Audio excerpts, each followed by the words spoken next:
Bonjour et bienvenue dans cette vidéo intitulée La division sous toutes ses formes. En effet, il y a plusieurs formes de division. Il y a la division euclidienne et il y a la division décimale où je vais distinguer deux cas particuliers. Donc tout d'abord, on va commencer par la division euclidienne. Ici, donc division entière avec un reste. Je vais d'ailleurs changer à cet effet ce qu'on appelle le dividende. Donc le dividende c'est 13 534, le quotient, le diviseur ici c'est 15, le quotient va apparaître ici et le reste va apparaître ici. Donc ici pour commencer, on va prendre deux chiffres, en 13 combien de fois 15 il y va 0 fois, alors on va prendre trois chiffres finalement, et en 135 combien de fois 15, donc je vais écrire dans le quotient il y va 9 fois. Et donc on va ici soustraire 135, ça tombe juste. Il aurait fallu que ce soit un petit peu plus petit pour que ce soit beau, alors je vais décaler ici. Voilà, 135 moins 135. Hop. Et en dessous, donc, ça fait égal. Alors, ça fait 0, 0, 0. Hein, ça n'a pas fait exprès. Donc, on descend le 3 ici. Et en 3, combien de fois 15? Il y va 0 fois. Donc, on va ce coup-ci soustraire 0. Hop.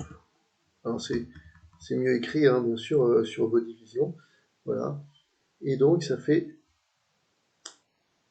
Il va rester, hop, égal.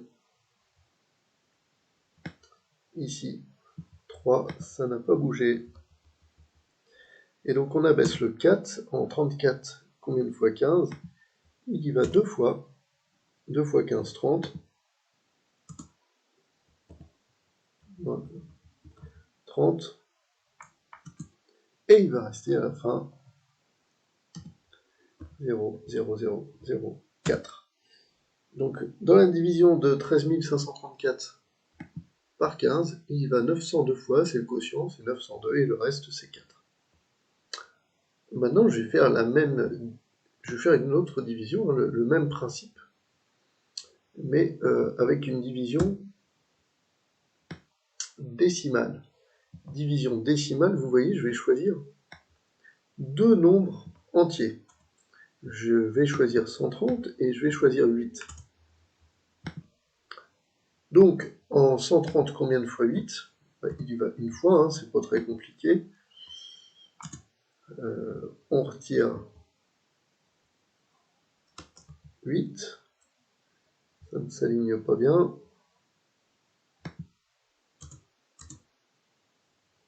On va faire comme ça, voilà, moins 8. Et il va rester 5. On abaisse le 0. En 50, combien de fois 8? Bon, pas très compliqué, il y va 6 fois. 6 fois 8, 48. Donc, on retire 48.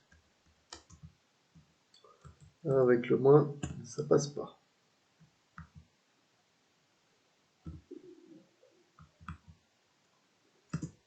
Et donc, le reste, c'est 0, 0, 2. Ensuite, maintenant, 2, j'ai plus le droit d'abaisser de chiffres, il n'y a plus de chiffres. Mais en fait, si je me heurte à la virgule, derrière, je trouve des zéros inutiles que je vais faire afficher ici. Et donc, pour descendre les zéros qui sont derrière la virgule, je vais mettre une virgule au quotient. Et donc, en 20, combien de fois 8? Il y va 2 fois. Remarquez que je mets la virgule au quotient, mais je ne la mets pas dans les calculs intermédiaires. Le but de cette division décimale, c'est d'avoir à un moment 0 comme reste. Donc, moins 2 fois, donc moins.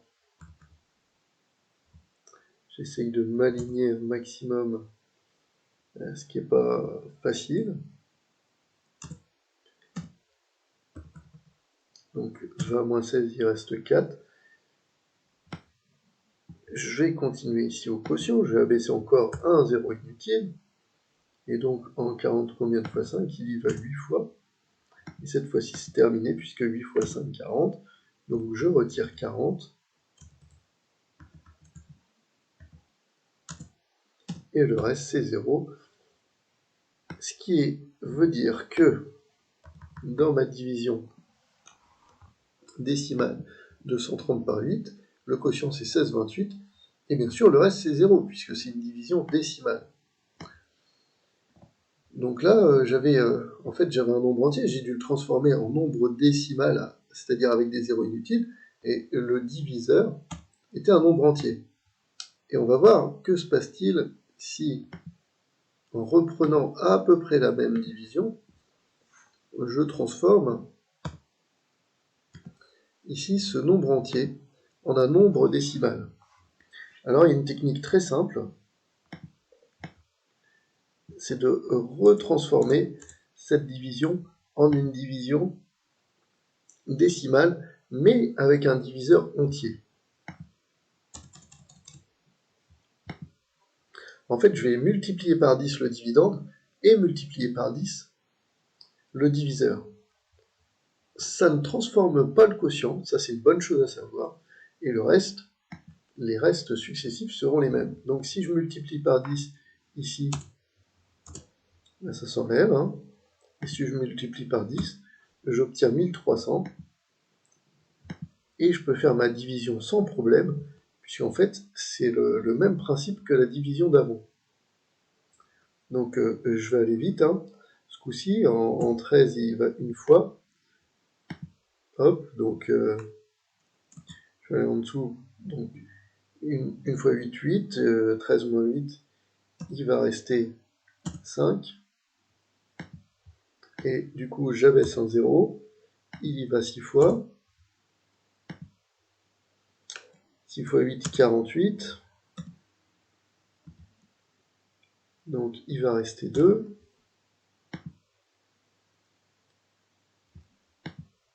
J'abaisse un 0. J'ai oublié d'abaisser mon 0.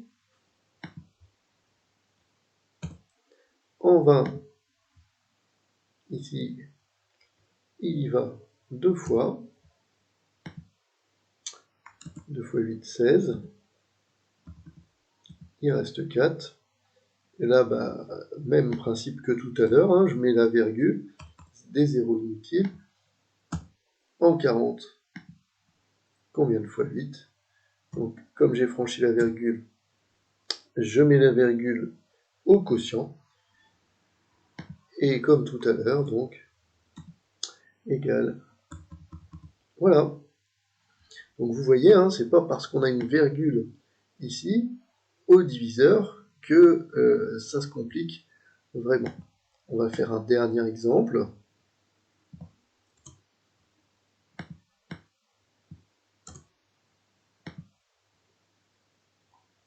Donc si par exemple ici, on va écrire 13,25, et ici, on peut écrire 0, je sais pas moi, 0,16. On va même écrire 1,325. Alors la première idée des élèves, c'est de se dire 1,325 divisé par 0,16, là ça va pas être possible. Mais si c'est possible, on va appliquer la même technique que tout à l'heure, c'est-à-dire que si ici j'ai deux chiffres après la virgule, ça m'embête, je vais donc multiplier par 100 afin de décaler la virgule de 2 rangs vers la droite.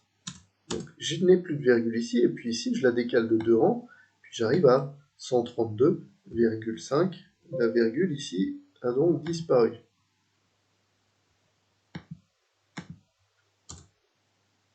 Voilà. Donc ici, en 132, combien de fois 16? Alors là, pareil, hein, je vais faire les calculs. Donc 8 fois 16, ça fait 128.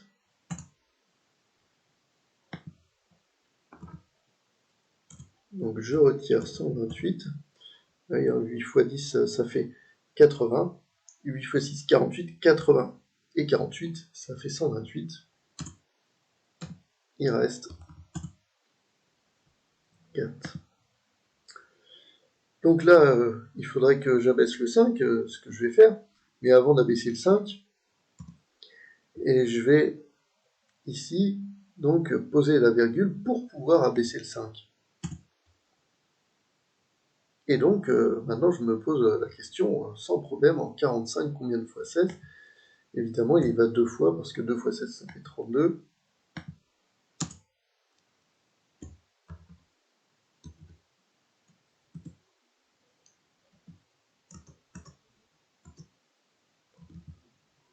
Il reste 13. En 130, combien de fois 16? Vous voyez le calcul il se passe bien hein, derrière la virgule. Bon, du coup c'est à nouveau 8.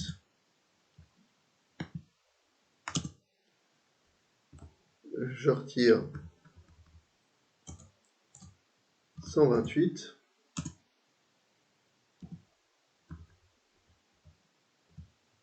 Il reste 2. J'abaisse maintenant des zéros inutiles.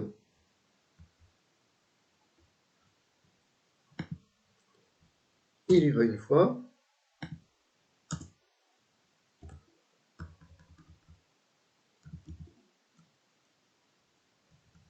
Peut-être pas très bien ligné là, comme ça va peut-être être mieux.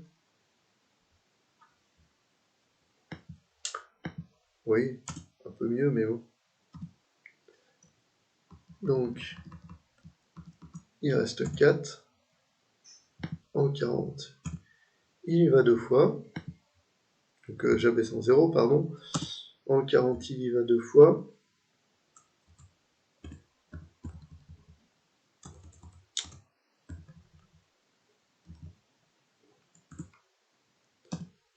Je pense que ça va bientôt se terminer.